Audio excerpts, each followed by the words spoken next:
church family, and welcome to another edition of Sunday School or Church School Chat on this Sunday morning. I believe this is what they officially call the first day of summer. Amen. June 21st. But I got something to tell you. It's been summer already. It's hot. It's been hot for a little while. You have. So somebody needs to change that date. We're gonna try not to be long with you this morning. The lesson is relatively short, and we're gonna cut it short just a little bit. And Brother Moore is going to be facilitating this morning. So get your Bibles out and turn to, I believe it's Proverbs chapter 8, and follow along with us as we continue in Proverbs, talking about the wisest man on earth, Solomon. He's writing these words, but this is God talking. This is not really Solomon talking. This is God talking. God gave him words to speak. And don't get confused, because in this lesson, God personified wisdom. In other words, he gave wisdom a personality. Yes, he did. And also gave wisdom a gender. Yes. You know, so we're gonna just mention those things, you know, so don't get confused. But wisdom has a personality and a gender this morning. Go ahead. Good morning, church family and visiting friends. We're so glad to have y'all this morning to be with us for our Sunday school lesson. The title of our lesson this morning is The Gifts of Wisdom. The Bible background is coming from Job, 1st chapter, the 42nd verse. Proverbs, the 8th chapter. The printed text is coming from Proverbs, 8th chapter, 8 through the 14th verse, 17 through the 21st verse. Devotional reading is coming from Job, the 28th chapter, 12 through the 28th verse. It says in our lesson, the aim for change.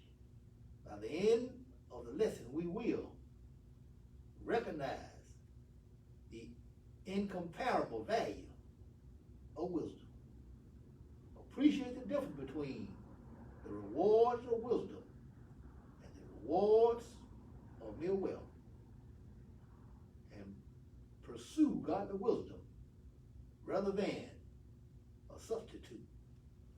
You know, when you read that, wisdom and wealth, they go together in a sense. But it says, just don't depend on mere wealth. You need wisdom to go along with it. Nothing wrong with being wealthy, because in our lesson, the Bible says Solomon was the wealthiest man that ever lived.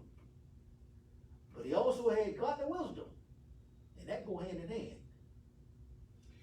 Well, when God asked Solomon what he wanted, and Solomon answered wisdom, he granted Solomon wisdom because that was the best choice.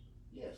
And also, God made an executive decision also to give him wealth because he answered the question so correctly. He sure did.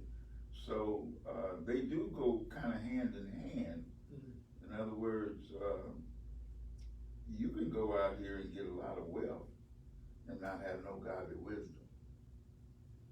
Okay? And you doomed to fail. It's just like asking for the death sentence, you know? Yes. But if you go out exercising wisdom, godly wisdom, you can obtain the natural wealth, the physical wealth also. Mm-hmm. And so they go hand in hand. If you seek wisdom, God gonna grant you or go with wisdom. And you know, if you have wealth and you use it wisely, helping the poor, lifting folks up, living justly, and being right by kinds of people, then you're gonna be blessed by God. That is godly wisdom. Yeah, Jesus said, you know, it's the love of money that's the root of all evil. That's it. Nothing wrong with money itself. Yeah, the love of money. So we can't let money and prosperity go to our heads. Exactly. You know, in our In Focus story, it talks about these young men and this instructor. He was going through a fire drill. Tell them about when you go into a room full of smoke. Well, let's read the lesson. It says today's lesson at the Fire Academy was the blackout drill.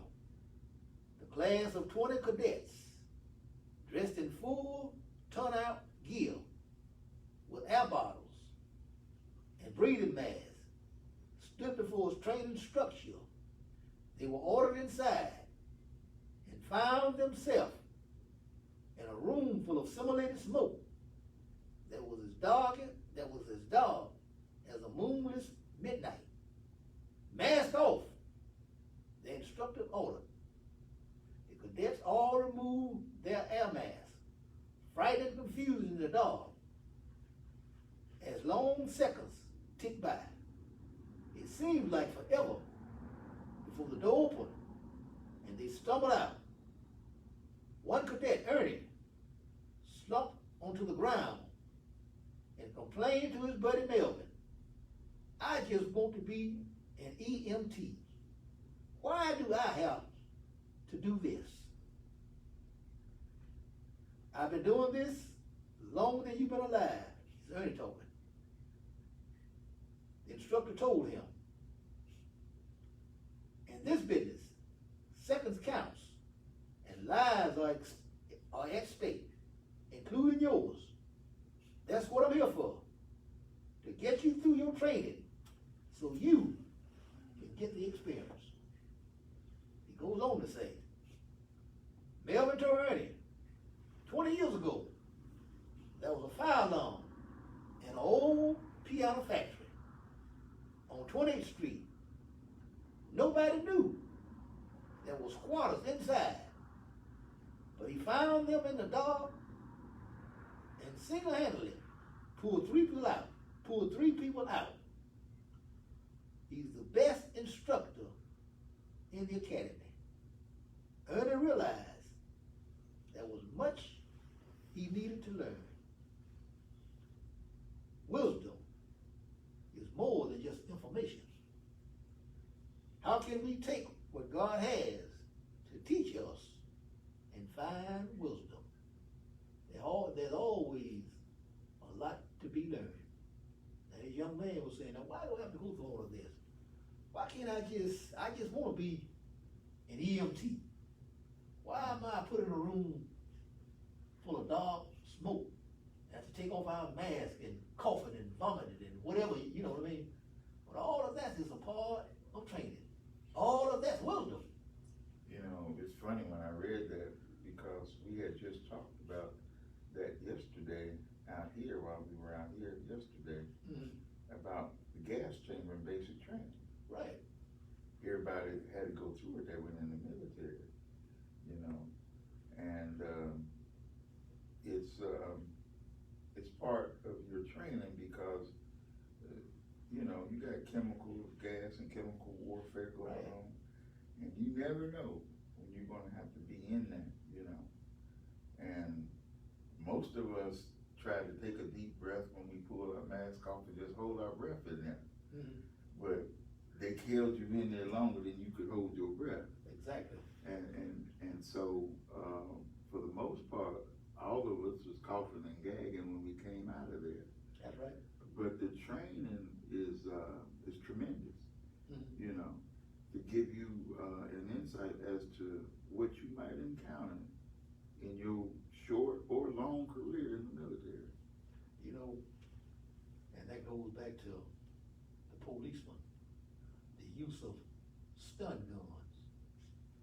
You know, when you use that stun gun on somebody, you ought to know how to feel yourself. Yeah. That's why a lot of them have to go through that training. Yeah.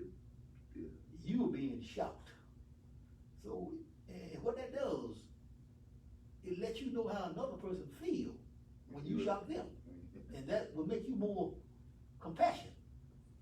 Well, Compassionate. That's the expected outcome and analogy, but you know, it's too bad it ain't happening like that on the streets in a lot of cases nowadays that we know about. Okay. Our scripture is coming from Proverbs, the 8th chapter, the 8th verse through the 21st verse. And we'll start reading at the 8th verse. And I'm reading on the NLT side, not the King James Version. So we'll be doing the NLT side, the National Living Translation. New Life Translation. It says, my advice is wholesome. There's nothing devious or crooked in it. My words are plain to anyone with understanding, clear to those with knowledge.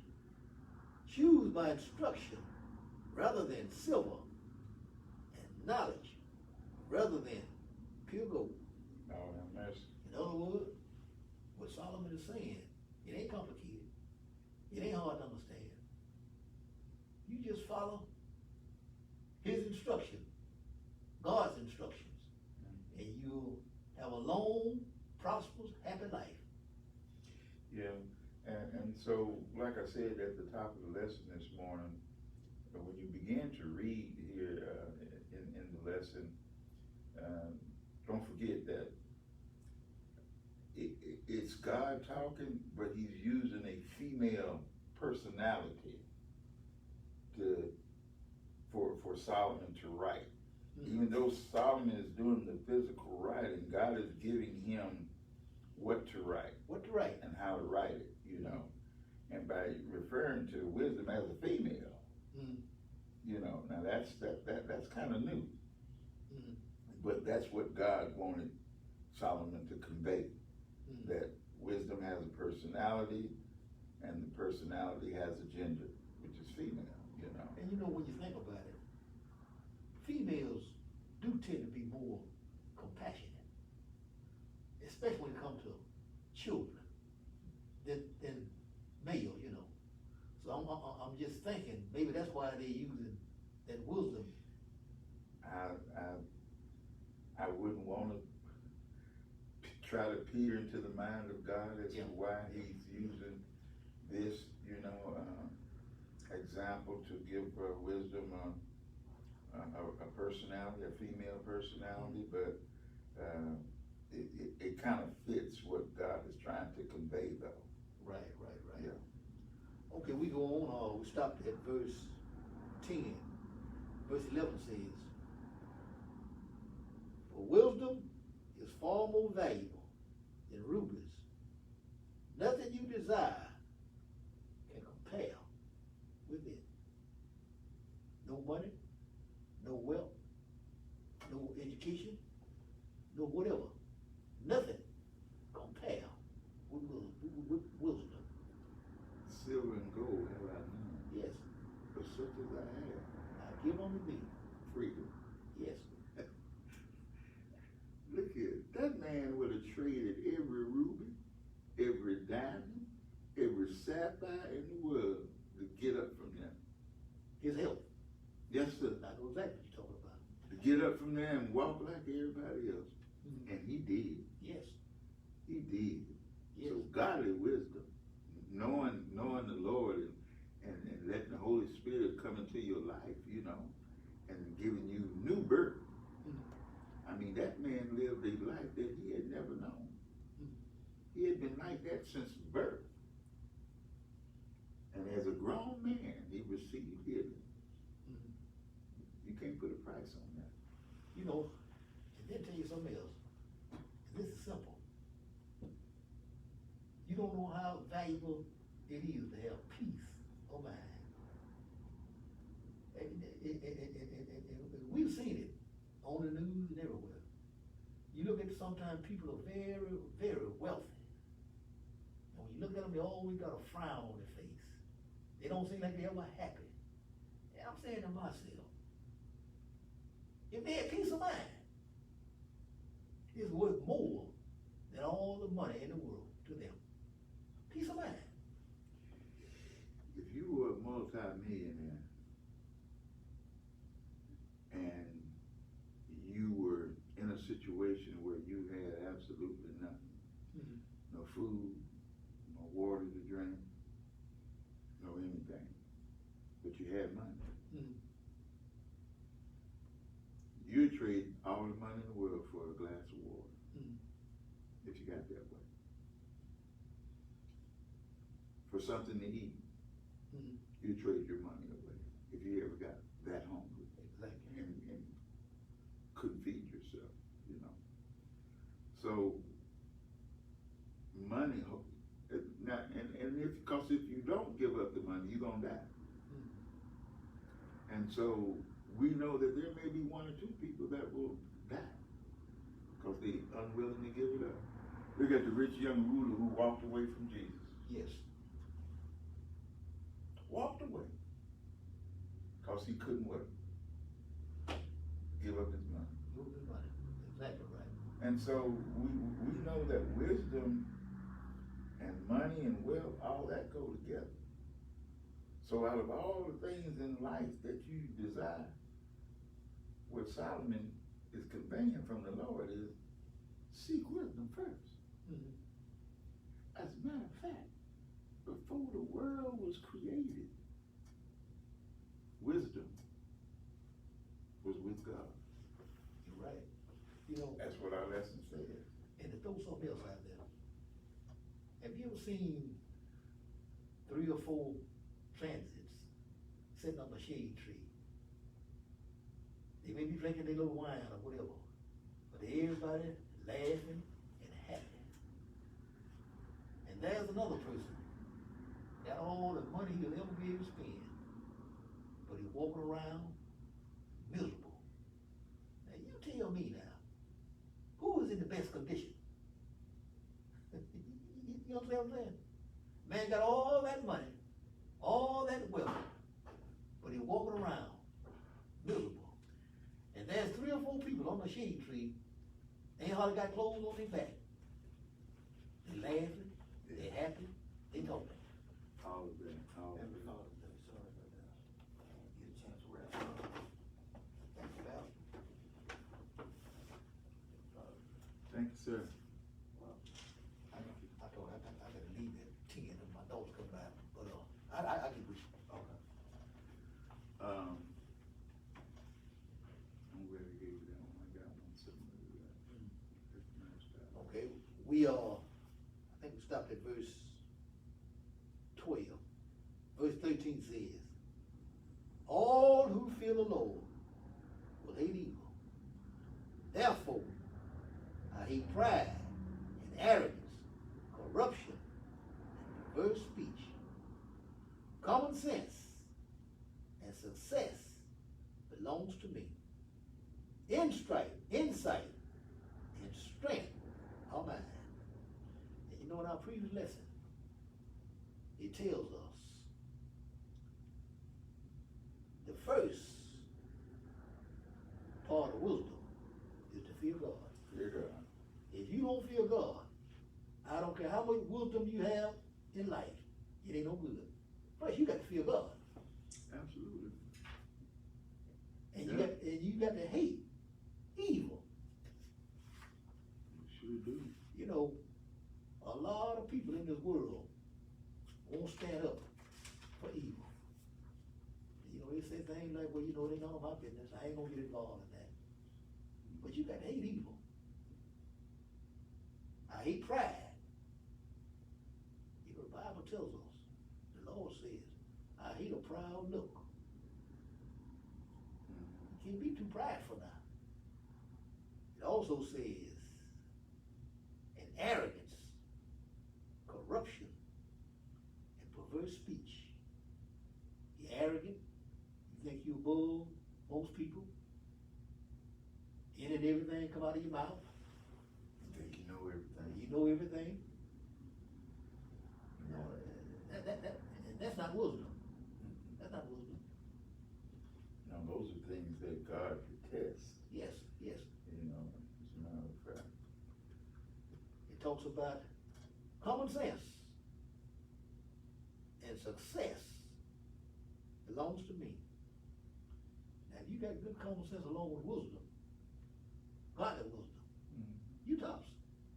You take common sense. Yeah. And so a lot of people, when they hear that word common sense, they think any and everybody should have common sense, right? They don't. And our lesson is telling us this morning, quit using that so loosely.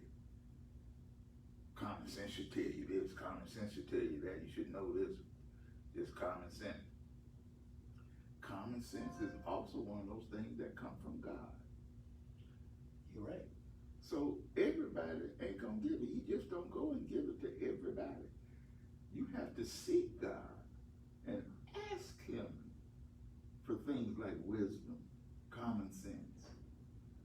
Other than that, he arbitrarily gives it to those who ask. And you know, we've seen people got all kind of education, but don't have common sense. Common sense teaches you how to deal with people. In certain situations in life. Yeah. And I don't care what status they is. They can be of the high echelon, and they can be of the lowest echelon. But common sense teaches you how to deal with both sets. They say Einstein was a pretty smart man, but he had to go find somebody to do his taxes for him. Yeah, no common sense. See, you got to have common sense now. See? Well, and I didn't know Einstein, so, I mean, that's just something that I've heard over the years, you know, how you can be an expert in one field and be totally ignorant in several others. Right. You know, and that's true. And then you know something else, common sense, you're not gonna find that in the book either. But this is the problem. Everyone is not going to be an expert or a master in everything. That's exactly right. But, and this is the equalizer right here, you can still go through life making good decisions about any and everything when you have common sense and wisdom that only come from God. That's exactly right.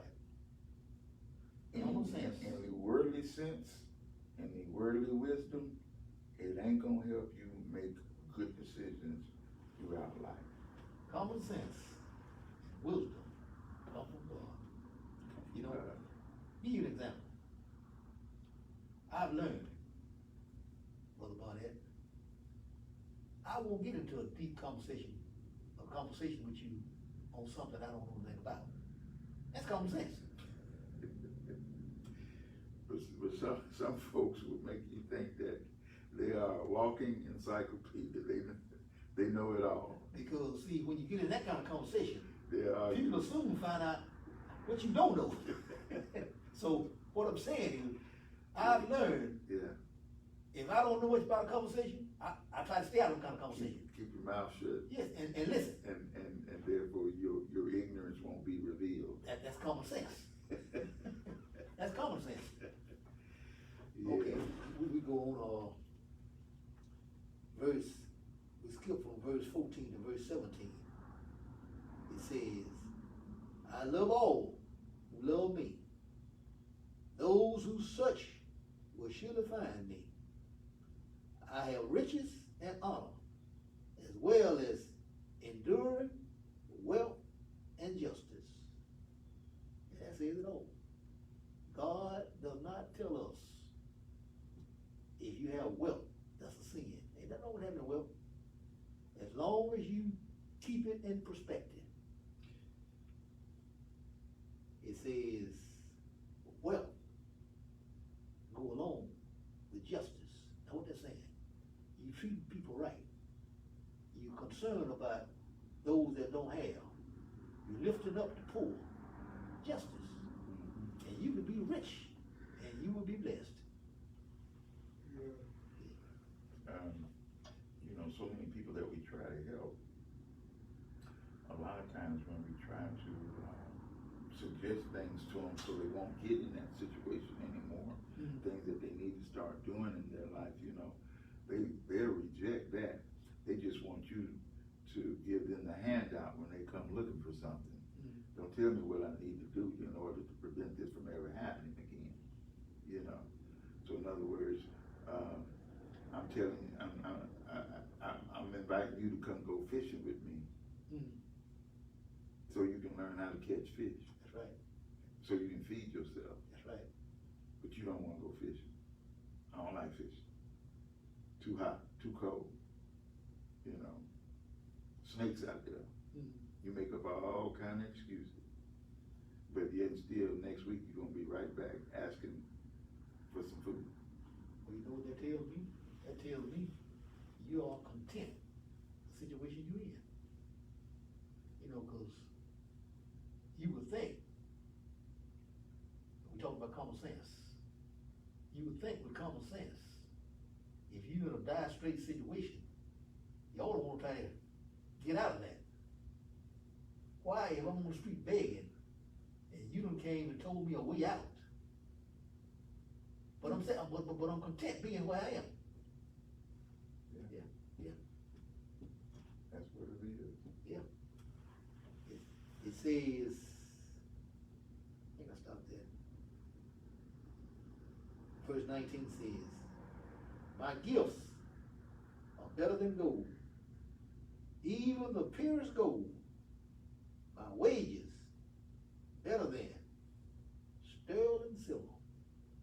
And what they're telling us, none of the things we treasure are better than wealth. I mean, wisdom. I'm sorry, wisdom. None of the things we treasure are better than wisdom. And you know, like we talked about earlier, God told Solomon, when God asked Solomon, what did he desire? The Bible says he could have asked for wealth, silver and gold. But he said, Lord, use my own words now. Help me to lead and guide my people. Your people. Your people. That's what he said. Yeah. Help me to lead and guide your people. Didn't ask for silver or gold. But you know what God turned around and did? Just because you did ask for it, I'm going to give you the desire to lead and guide my people, and also wealth also. There was nothing Solomon could not have. Yes. And every whim, every thought, every desire that he ever had, he was able to fulfill it. But in the end, though, he said it was all vexation. Yes. Vanity. Vanity. Without God. Lord have mercy. You can have all the wealth, all the gold, all the silver. But without God, all of that's vanity and vexation. That's what they're saying. None of that ain't good. None of that gonna get you in heaven. It says the fear of the Lord is equated with many ideas in Proverbs. It is the beginning of wisdom.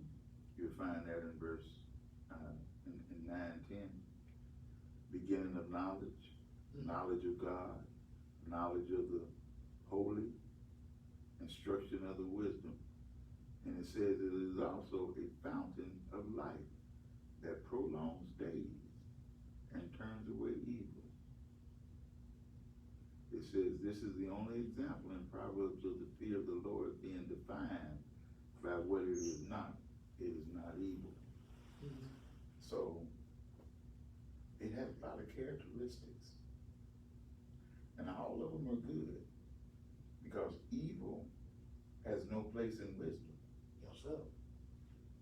And so therefore, if you gain wisdom, you locking out evil. Evil can't get in against wisdom. As a matter matter of fact, evil is no match for wisdom.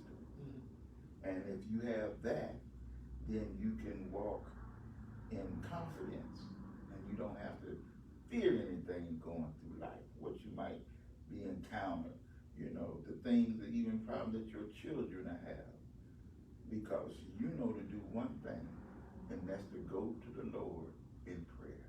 Amen. You know to do that. That's tops on the list. I don't care who it is, against the President of the United States, your own children, your own family, friends, neighbors. The first one you consult is the Holy Spirit. And that's wisdom. Only wisdom will tell you to do that. Yes, sir. Yes, sir. Yeah. Yes, sir. This last verse it says, those who love me inherit wealth. I will fill their treasuries. Now to me, you know what they're saying? It ain't so much talking about money. Those who inherit wealth, you can be wealthy without money. You can be wealthy as far as uplifting people. There you go. You can be wealthy with God-given knowledge. You can be wealthy with common sense. I look at what's going on even in today's world with all this demonstration, and I see some of these good, godly males. They can come out and speak and quail disturbance down. That's wealth. Yeah. And then on the other hand, you'll see some come out. Instead of quelling it, they incites it. About some of the things that they say. That's one thing they say. Yeah, I mean, in other words, a lot of people have rode their way to becoming elected on a platform of being tough on crime. Mm-hmm. Well, we need her, we need him, cause, they're gonna crack down on all this crime we got going on around here, They're gonna lock people up and throw away the key.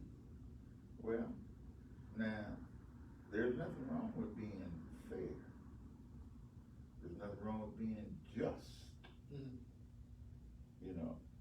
You got to spread equality along all racial lines. Yes.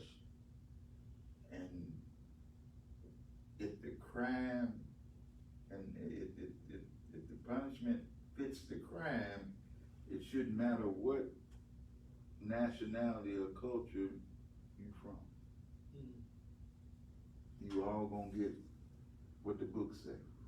And we talked about Judge Johnson, that civil rights. Frank Johnson. The thing they said about him, he was hard, but he fair. You see, that's what the Lord wanted of us. They respected him. They respected him. Even though some decisions he made, it was hard, but it's fair. It was also right. It was right. Hard, fair, and right. Yeah.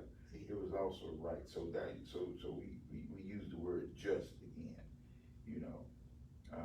If it's just, then it's right. Mm-hmm.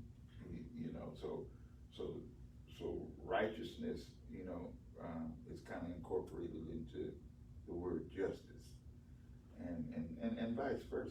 If you're righteous, then you're gonna be just also. When I think back going to school, when I was a kid growing up, and I thought back then, I had some mean teachers, some of them. Mm-hmm. But then when I look back over my life, I learned more from the so-called mean teachers than I did from the easy teachers. In other words, what I'm saying is, a lot of times, we may think things are hard, evil, and not right. But sometimes you learn more from that. Yeah. And when I think back over my life, some of those mean teachers, I learned much more because they were strict and they told the line. And you had to toe the line when you went to the class. Right. You had to mind at school as well as you had to do at home with those teachers.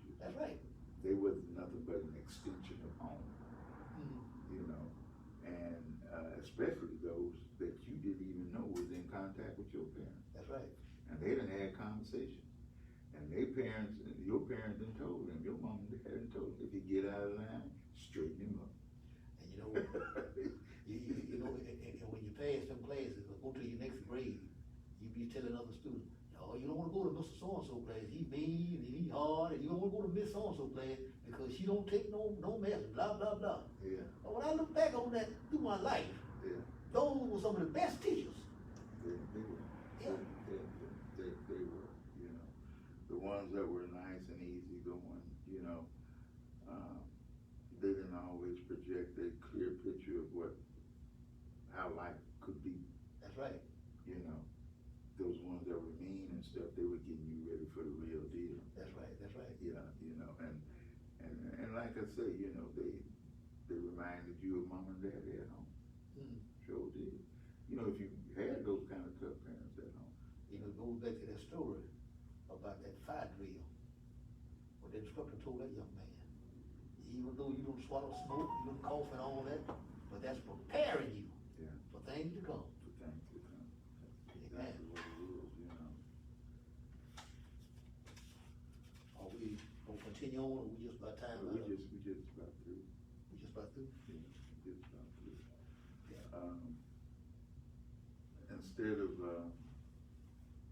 directly leading to gold and silver, Lady Wisdom leads those who love her down the ways and paths of righteousness and judgment. And the purpose of walking these paths is so that those who love wisdom will inherit substance and be filled up with treasure. And so that's it in a nutshell. You want to be mentally wealthy and physically wealthy, choose wisdom. That's simple. That's all our lesson is saying this morning. Whatever it is in life that you desire, choose wisdom first. Put wisdom at the head of the car, and everything else will come along with it. Amen. We enjoyed having you this morning, and we hope that you continue to tune in with us each Sunday morning. Because these lessons are very, very interesting. They are just full of so much wealth. We've been talking about wealth this morning, and there is plenty of wealth in the Word of God. Yes, it is. And whether it be physical, whether it be mental, whether it be economically, there is wealth in the Word of God. Stay safe, and we'll see you next Sunday.